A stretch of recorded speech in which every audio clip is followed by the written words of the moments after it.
from the beginning.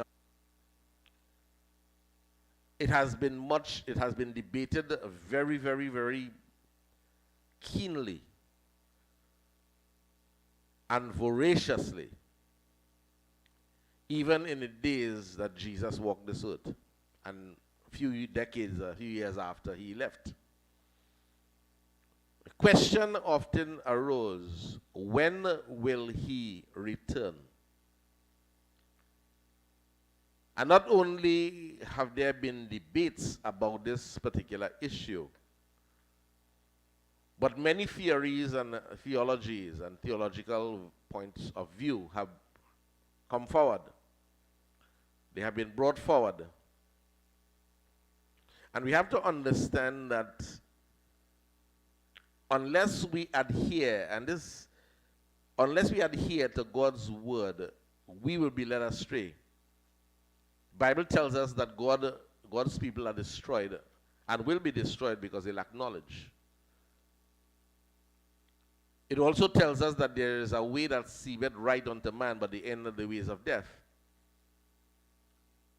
And even as a little boy, as a little child growing up, I have often sought answers to questions that arose in my own mind concerning this particular topic. There are, in fact, many topics that were given to us, bits and pieces here and there.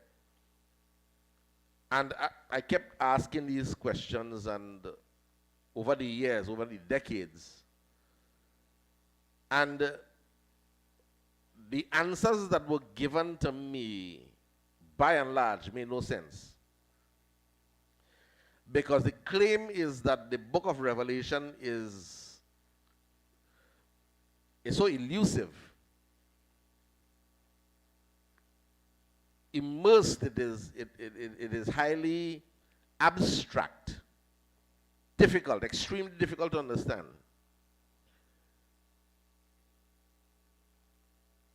And because of the difficulty in understanding this book, the book that John wrote while he was exiled on the Isle of Patmos, it gave rise to all kinds of doctrines, and the enemy, Satan, very clever, his own 2 cents worth, and put in his own 2 cents, because you see, to ensure that God's people are lost. And I'll tell you something about the devil, in case you don't know.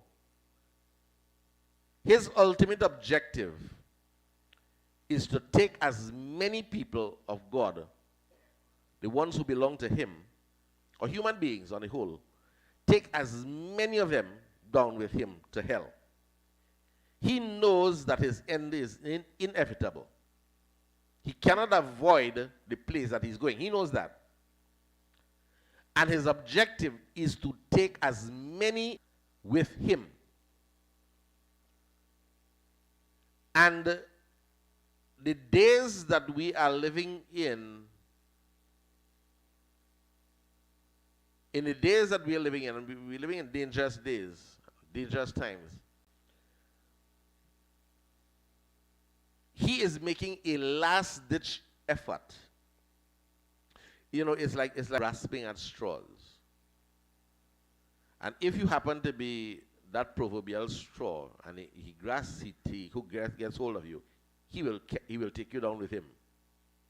And that is precisely what he is doing in the end of days. And he has developed doctrines outside there to ensure that God's people will be captured even on the last day. Last day.